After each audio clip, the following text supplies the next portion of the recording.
चलिए आगे बढ़ेंगे। न्यूज टुनाइट में बात सबसे पहले भारतीय सेना के शौर्य और ऊंचाई देने वाली खबर की हम करने वाले हैं। भारतीय सेना में जल्द ही लाइट टैंक जोरावर शामिल किया जा सकता है, क्योंकि हर परीक्षण पर अभी तक खरा उतरने वाला ये टैंक अंतिम परीक्षण की तरफ पहुंच चुका है। इस रिपोर्ट में आप देखिए कैसे इस टैंक की ताकत चीन, पाकिस्तान जैसे देशों के नापाक इरादों पर बिजली गिराने वाली है।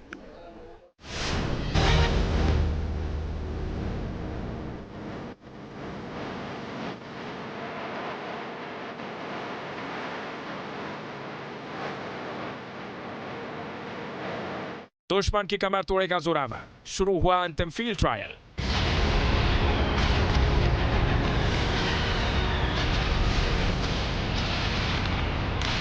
इंडियन आर्मी को जल्द मिलने जा रहा है दुश्मन को पलक झपकते इन्हें सराबूद करने वाला टैंक।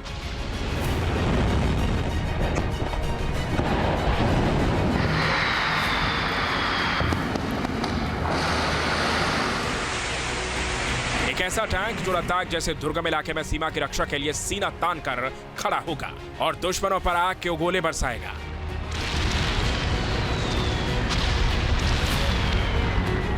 जिसकी मौजूदगी भारतीय सेना के हौसले इतना बुलंद करेगी कि दुश्मन आंख उठाने की जरूरत न कर पाए।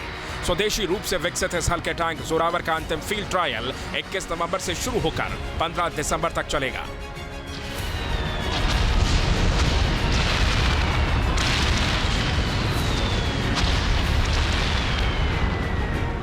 दिलचस्प बात यह है कि जोरावर का परीक्षण ईस्टर्न लद्दाख के उसी इलाके में हो रहा है जहां 2020 के सीमा तनाव के दौरान भारत और चीन की सेनाएं आमने सामने खड़ी थीं।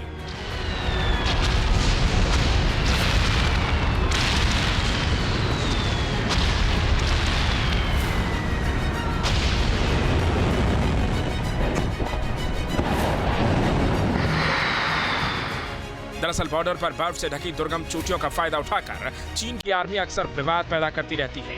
उसके सैनिक कई बार गलत दावे कर भारतीय सैनिकों के साथ टकराव के हालात पैदा करते हैं।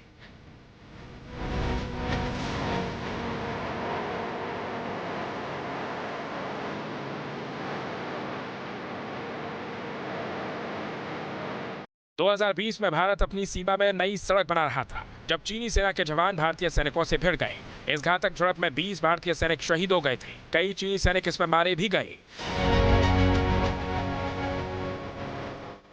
हालांकि चीन और भारत के बीच बॉर्डर को लेकर शुरू हुआ तनाव अब खत्म हो चुका है। ईस्टर्न लद्दाख में डिसएंगेजमेंट की प्रक्रिया भले ही पूरी हो गई हो, लेकिन डीएस्केलेशन होना अभी बाकी है। साथ ही पूर्ववर्ती स्थिति की तरह पेट्रोलिंग की प्रक्रिया बहाल होनी भी अभी बाकी है। ऐसे में भारतीय सेना चीन के ऊपर भरोसा नहीं कर सकती, लिहाजा जोरावर जैसे टैंक का ट्रायल कर भारत की सेना चीन के ऊपर अपनी रणनीतिक बढ़त बनाए रखना चाहती है। चूंकि 2020 में जब भारत चीन बॉर्डर पर तनाव के हालात पैदा हुए थे, तब भारतीय सेना ने T-72 और T-90 जैसे भारी टैंकों का इस्तेमाल किया था, जिससे चीन बैकफुट पर आ गया। हालांकि ये टैंक मैदानी इलाकों में ज्यादा बेहतर प्रदर्शन करते हैं, तब ऊंचाई वाले दुर्गम इलाकों के लिए हल्के टैंकों की जरूरत महसूस की गई।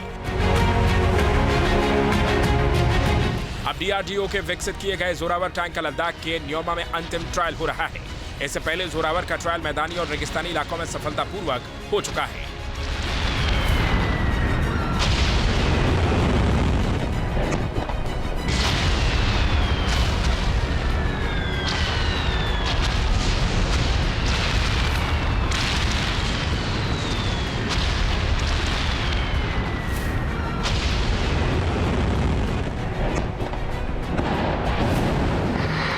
इसकी खासियत की बात करें तो DRDO के विकसित किए गए जोरावर टैंक का वजन सिर्फ 25 टन है, जिससे इसे कठिन और ऊंचाई वाले इलाकों में आसानी से ऑपरेट किया जा सकता है। इसकी सबसे बड़ी खासियत आधुनिक हथियार प्रणाली है, जिसमें मिसाइल, मुख्य गन और मशीन गन के साथ ड्रोन इंटीग्रेशन की सुविधा है, जिससे टैंक कमांडर दुश्मन की गतिविधियों पर लाइव नजर रख सकता है। इसे खास तौर पर हाई एल्टीट्यूड और आइलैंड ऑपरेशंस के लिए डिजाइन किया गया है। अब तक अजय योद्धा साबित होने वाला जोरावर टैंक देश की आत्मनिर्भरता की दिशा में एक अहम कदम है, क्योंकि ये पूरी तरह से भारत में विकसित किया गया है।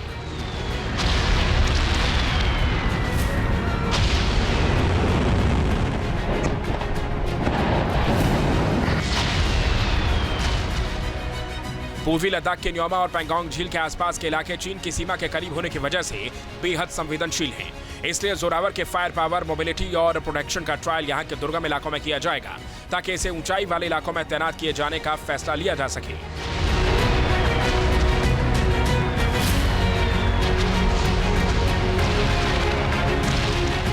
जोरावर का अंतिम परीक्षण सफल रहने पर इसे 2025 तक सेना में शामिल किया जाएगा।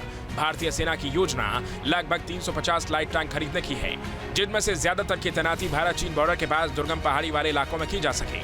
साथ ही भारत पाकिस्तान बॉर्डर के रेगिस्तानी इलाकों में भी ये दुश्मन के लिए अभेद्य साबित होगा। जोरावर पूर्वी लद्दाख और अन्य दुर्गम इलाकों में भारतीय सैन्य क्षमता को कई गुना बढ़ा देगा। खासकर भारत बॉर्डर चीन पर यह ऐसी मजबूत दीवार बनकर खड़ा होगा जिससे टकराने की जरूरत काल को न्योता देना होगा। Team news nation. News nation अब व्हाट्सएप पर खबरों की ताजा अपडेट के लिए न्यूज नेशन के इस QR कोड को स्कैन करें।